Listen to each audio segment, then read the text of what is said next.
about 10 days after 9/11, I went through the Pentagon and I saw Secretary Rumsfeld and Deputy Secretary Wolfowitz. I went downstairs just to say hello to some of the people on the Joint Staff who had used to work for me, and one of the generals called me and he said, "Sir, you got to come in. You got to come in and talk to me a second." I said, "Well, you're too busy." He said, "No."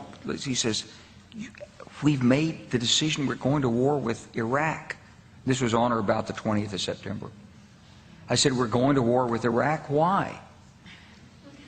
He said, "I don't know." He said, "I guess they don't know what else to do."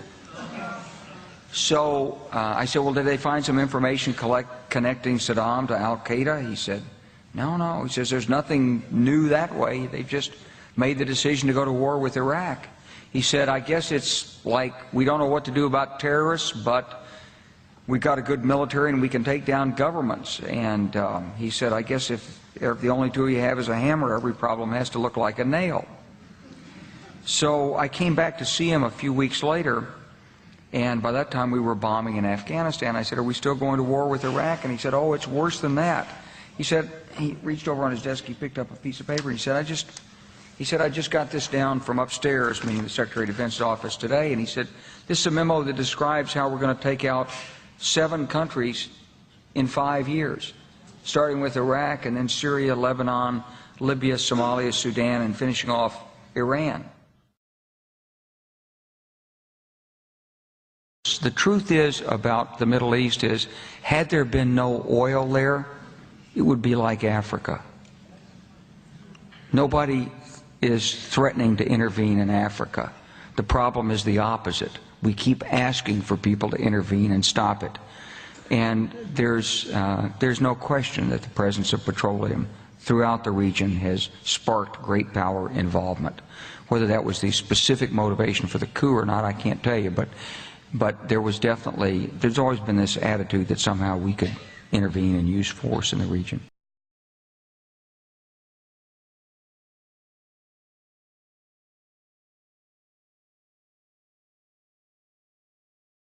You must remember, dear people of America, that whenever government wants you to think and act in a certain way that would bring justification to an action that they are already planning to make, they must make the person that they hate a boogeyman. Muammar Gaddafi clearly lost the confidence of his own people and the legitimacy to lead. Gaddafi chose the path of brutal suppression. Innocent civilians were beaten, imprisoned, and in some cases killed. Peaceful protests were forcefully put down. Hospitals were attacked, and patients disappeared. A campaign of intimidation and repression began. Wolf, and then this U.S. official telling CNN that aviation assets, not specifying whether they're fixed-wing planes or helicopter gunships, were opening fire or were being used as well.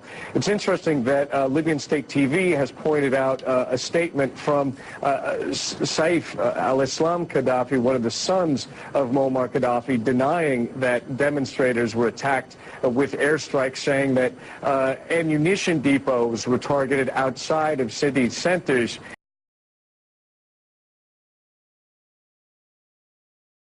Now, I was able to speak with one of the leaders of the anti-Gaddafi movement in this part of the country. He told me that by and large the Libyan army in the east has joined the anti-Gaddafi forces. However, their concern at the moment is that there could very well be some sort of counterattack. They're particularly worried about the use of Libyan aircraft that we saw against protesters in Tripoli. They're afraid that they may also be used against the eastern part of the country. You know, Ben, yesterday in the speech that Muammar Gaddafi's son delivered, that sort of long, rambling, bizarre speech, Saif Gaddafi said there would be rivers of blood and there would be a civil war. One man was telling me that the initial protests were young people, but when the government started to use live ammunition against the protesters, that motivated and mobilized the community as a whole. Well, the reports of Libya mobilizing its air force against its own people spread quickly around the world. But Russia's military chief says they've been monitoring from space, and the pictures tell a different story. According to Al Jazeera and to BBC, on the 22nd of February, Libyan government has inflicted airstrikes on Benghazi, the biggest city in the country, and on Tripoli. And according to Russia's military, they have not registered any of those airstrikes. According to them, the pictures show that nothing of that sort has been going on the ground. Now, the tough new sanctions and Gaddafi's increasing isolation are based on allegations that he has ordered airstrikes, bombing of civilian protesters. We have seen no evidence of that yet. The Security Council issued their resolution against Libya because of a fake media report saying that the Libyan Air Force is bombing civilian districts in Tripoli and killing 7,000 people. For decades, he's demonstrated a willingness to use brute force through his sponsorship of terrorism against the American people, as well as others, and through the killings that he has carried out within his own borders. Now, here's why this matters to us. Left unchecked, we have every reason to believe that Gaddafi would commit atrocities against his people. Let me be clear. These terms are not negotiable. These terms are not subject to negotiation. If Gaddafi does not comply with the resolution, the international community will impose consequences, and the resolution will be enforced through military action. And we are not going to use force to go beyond a well-defined goal, specifically the protection of civilians in Libya. Now, the United States did not seek this outcome. Our decisions have been driven by Gaddafi's refusal to respect the rights of his people and the potential for mass murder of innocent civilians. This is just one more chapter in the change that is unfolding across the Middle East and North Africa. Listen, NATO and rebels, both are in a hurry. They want to finish as soon as possible because they are hungry, they are tired, they want to share the cake. It's like, for them, Libya is like fast food, like McDonald's, fast. Because everything should be fast. Fast war, fast airplanes, fast bullets, fast victory. But we are very patient because we are in our country. It's our country. We live here, we die here. So we are very patient. Talking about mistakes and lessons, what would you have done differently? One of our big mistakes that we stopped, we delayed buying new weapons, especially from Russia. It was a big mistake, by the way. We delayed that, and we delayed building a strong army because we thought that we will not fight again. The Americans, the Europeans are our friends. We will not fight again. Not to build a strong and modern army was a big mistake because we thought that we solved our problems, and now we are a peaceful country, and no WMD anymore, no Lockerbie, no more relation, we do business. The Libyans said this, it was our mistake to be very tolerant. From the beginning of these protests, we've made it clear that we are opposed to violence. We've made clear our support for a set of universal values and our support for the political and economic change that the people of the region deserve. But I want to be clear that change in the region will not and cannot be imposed by the United States or any foreign power. Ultimately, it will be driven by the people of the Arab world. It is their right and their responsibility to determine their own destiny. The U.S. has reportedly asked Saudi Arabia if it can supply weapons to the rebels in Benghazi. The question here is whether the U.S. is going to end up putting weapons in the hands of radicals and destabilizing the region even more. Our goal is focused, our cause is just, and our coalition is strong. They have one target. This country is a piece of cake. Rich, full of gas, oil, and we have more than $100 billion deposits abroad, so we have to share this cake. That's it. And we have to get off Mr. Gaddafi because he's the only obstacle between us and the cake. It's as simple as that. You are hearing rumors, false reports. Please take your camera tomorrow morning, even this night. Go to every city in Libya everything is calm, everything is peaceful. The point is there is a big gap between reality and the media report. Footage we see on American and British channels looks fake. They create an illusion of military action. Where are the aircraft? Where are the bomb raids? Where is the destruction and casualties we hear so much about? If all that is true, evidence should now be on the table of the Security Council. On both sides, the army and police on one, the insurgents on the other, only 150 to 200 people were killed. But it's claimed there were thousands.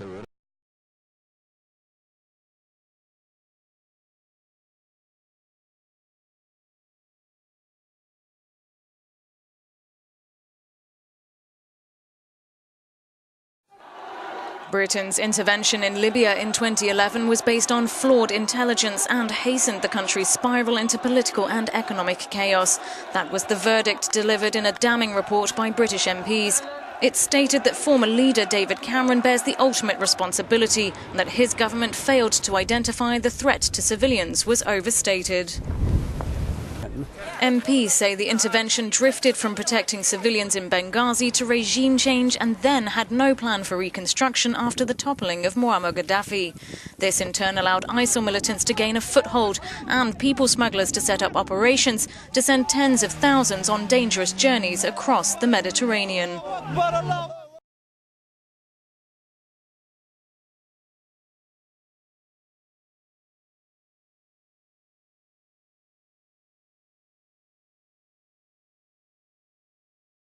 Part of the legacy of Ronald Reagan, during the Reagan years, Pakistan was ruled by the most awful of its many horrible dictators, Zia-ul-Haq, and he had two major policies. One was to carry out radical Islamization of the country with the funding of Saudi Arabia. Saudi Arabia is the center of radical Islam, and also the center of funding of jihadism, and also the leading ally of the United States and Britain. Traditionally, the U.S. and Britain have been supporting radical Islam throughout the region. There are good reasons for that, and they continue to. The reasons are you can tell it from the internal documents, British and American internal documents. The reason is kind of a rational analysis. The real threat, they say, is the virus of secular nationalism. That's dangerous. Secular nationalism, say Nasser, for example, can lead to the possibility of efforts to try to take the resources of the region and use them for their own populations, rather than for the benefit of the West and the ruling, super-rich ruling families. So that's a real problem, and the only barrier to secular nationalism, to the virus of secular nationalism, as it's called, is radical Islamism. So the U.S. and Britain as well have been strongly supporting radical Islam for a long time and continue to. It's a little ironic when you hear them complaining about the Muslim Brotherhood, which by comparison is moderate Islam. And that remains true. Saudi Arabia, for example, is given free rein to crush demonstrations. No talk of no-fly zones. There was a day of rage called in Riyadh, but the police presence was so extensive that nobody could even show up. They're too intimidated. Same in Kuwait. These are rich oil states which have loyal dictators. So therefore, they're free to do anything they like.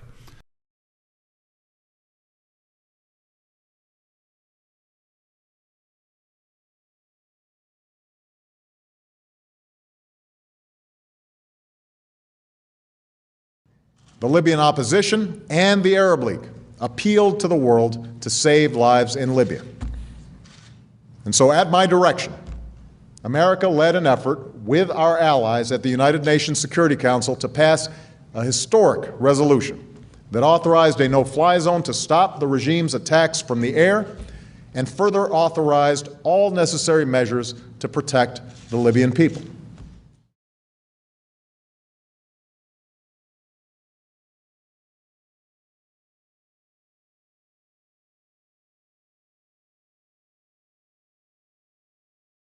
Well, this is very much a stinging report, and it is aimed at the former Prime Minister David Cameron. It says he got swept up in a French enthusiasm for intervention. Now, the initial plan was to go in to the rebel-held city of Benghazi and protect the people against the Gaddafi regime that had been threatening to attack it. But the report says that that strategy very quickly changed from one of protecting people to one of taking the opportunity to bring down the Gaddafi regime. The report says at no point was this really thought about in great detail. There was no diplomatic or political effort to try and bring about that regime change, and there was also no thought put into what would happen in Libya post-Gaddafi.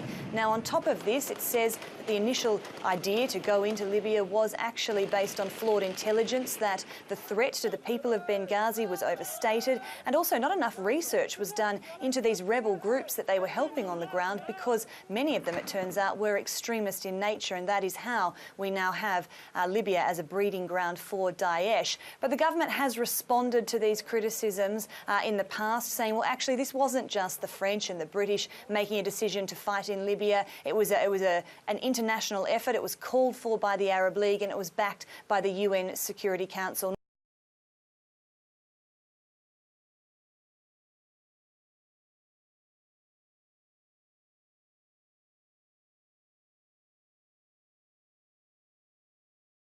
Newly declassified emails belonging to Hillary Clinton reveal some new possible motives behind the intervention in Libya. The latest batch of correspondence released by the US State Department containing information over the threat posed by Gaddafi's gold reserves. The documents say they could have been used to establish a Pan-African currency able to compete with the dollar in the region.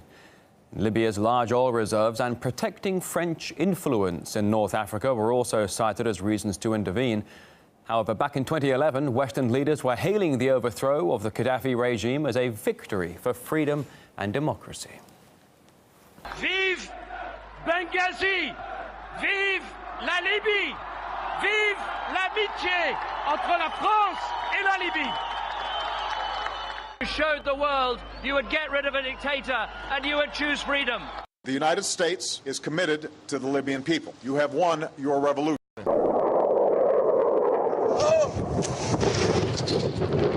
According to some, it's about protecting civilians.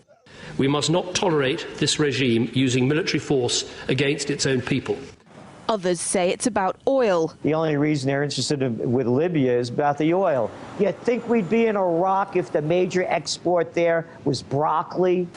But some are convinced intervention in Libya is all about currency, specifically Gaddafi's plan to introduce the gold dinar, a single African currency made from gold, a true sharing of the wealth. It's one of these things that you have to plan almost in secret, because as soon as you say you're going to change over from the dollar to something else, you're going to be targeted. There were two conferences on this.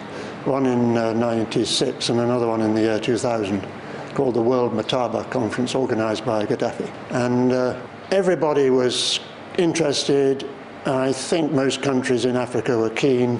Gaddafi didn't give up. In the months leading up to the military intervention, he called on African and Muslim nations to join together to create this new currency that would rival the dollar and euro. They would sell oil and other resources around the world only for gold dinars. It's an idea that would shift the economic balance of the world. Countries' wealth would depend on how much gold they have, not how many dollars they trade. And Libya has 144 tons of gold. The UK has double that, but 10 times the population. If Gaddafi had an intent to try to reprice his oil or whatever else the country was selling in the global markets and accept something else as a currency, or maybe launch a gold dinar currency, any move such as that would certainly not be welcomed by the power elite today who are responsible for controlling the world's central banks. So yes, that would certainly be something that would cause his immediate dismissal and the need for other reasons to be brought forth for removing him from power. It's happened before. In 2000, Saddam Hussein announced Iraqi oil would be traded in euros, not dollars. Sanctions and an invasion followed. Some say because the Americans were desperate to prevent OPEC from transferring oil trading in all its member countries to the euro. A gold dinar would have given oil-rich African and Middle Eastern countries the power to turn around to their energy-hungry customers and say, sorry, the price has gone up and we want gold. Some say the US and its NATO allies literally couldn't afford to let that happen. Laura Emmett, RT, London.